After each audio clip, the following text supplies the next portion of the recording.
দক্ষিণ এশিয়ায় যুদ্ধবিধ্বস্ত যে দেশটির সামর্থ্য নিয়ে সবাই তুচ্ছ-তাচ্ছিল্য করত, এখন তার সাথেই সম্পর্ক গড়ে তুলতে কাড়াকাড়ি চলছে আঞ্চলিক শক্তিগুলোর।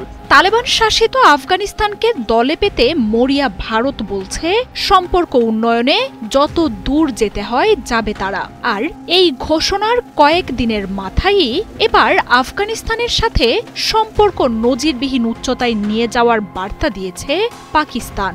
ভারত পাকিস্তান উত্তেজনায় আঞ্চলিক প্রায় সব দেশই বিভক্ত, যেখানে অনেকটা একঘরে হয়ে পড়া নরেন্দ্র মোদীর দেশটি তালেবানকে পাশে পেতে নজিরবিহীন তৎপরতা শুরু করেছে। শুক্রবার আফগানিস্তানে আনুষ্ঠানিকভাবে রাষ্ট্রদূত নিয়োগের ঘোষণা দিয়েছে শাহবাজ শরীফের দেশটি। কাবুলে চার্জ দ্য অ্যাফেয়ার্সের দায়িত্বে থাকা প্রতিনিধিকে এখন যে কোনো ব্র্যান্ডের পুরাতন এসি বদলে নতুন ওয়ালটন এসিতে উপভোগ করুন 25% ছাড়। স্থায়ী রাষ্ট্রদূতের পদে বহাল করা হয়েছে। তালেবানের সাথে শাহবাজ শরীফের দেশটির সাম্প্রতিক টানাপোড়েনের পর এই ঘটনাকে দুই দেশের কূটনৈতিক ক্ষেত্রে ব্যাপক অগ্রগতি বলে জানাচ্ছেন বিশ্লেষকরা। বালুচিস্তান, খাইবার পাখতুনখোয়ার মতো অঞ্চলগুলোতে সন্ত্রাসী তৎপরতার জন্য সরাসরি তালেবানের যুক্ত থাকার দায় দিয়ে আসছে শাহবাজ শরীফ। এমনকি আফগানিস্তানে বিমান হামলাও চালিয়েছে আসিম মুনিরের বাহিনী।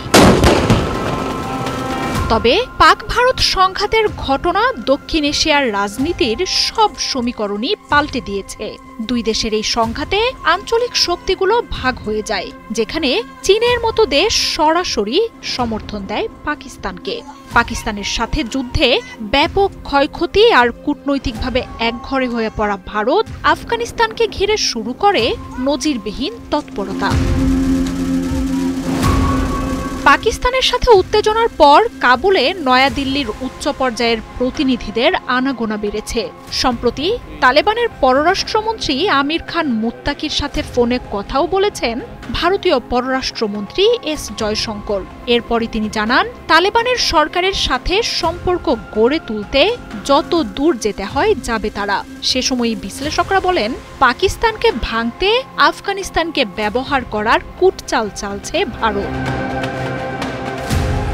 তবে এর কয়েকদিনের মাথাতেই শি জিনপিং এর ডাকে চীন পৌঁছে যান আফগান পররাষ্ট্রমন্ত্রী।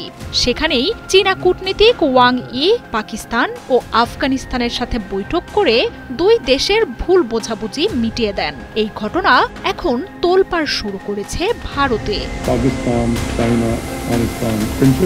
মার্জিয়া উপমা, ৭১।